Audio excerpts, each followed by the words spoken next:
quand on parle de gestion, on doit gérer une ressource qu'on connaît.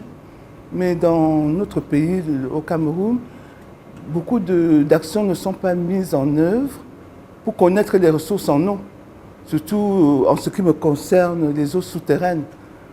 Donc, par exemple, les forages sont faits au petit bonheur la chance, on ne fait pas d'études préalables. Bon, les gens font des forages parce qu'ils n'ont pas accès à l'eau de distribution urbaine. Hein? Donc, ils sont obligés de faire un puits ou un forage. Et une fois que les forages sont faits, il n'y a personne qui mesure le niveau de l'eau dans les nappes qu'on exploite. Il n'y a pas de réseau de surveillance de la quantité, de la qualité de l'eau exploitée. Mais normalement, ces puits et ces forages devaient être recensés, cartographiés, et pour qu'on sache d'abord quelle est leur qualité et quelle est la quantité que les habitants retirent de la nappe pour faire des bilans hydriques. C'est ça qui permet de gérer, en fin de compte. Les eaux souterraines représentent la plus grande partie des eaux douces qu'il y a sur la terre, hein, par rapport aux eaux de surface.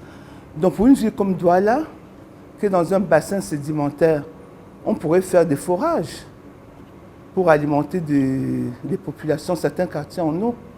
Mais pour faire un forage d'alimentation en eau, on doit d'abord faire ce qu'on appelle forage d'études, pour voir d'abord si l'eau qu'on va utiliser est de bonne qualité.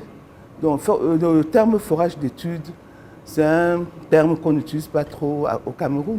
On fait directement un forage, on se rend compte que l'eau est riche en acide sulfuré, c'est riche en fer, alors qu'on aurait dû d'abord faire un forage, voir la qualité de la nappe qu'on veut exploiter avant de décider de faire alors le forage d'exploitation.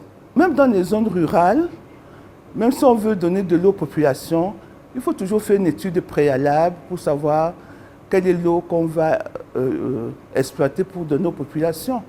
Et par la suite installer un programme de suivi de cette ressource.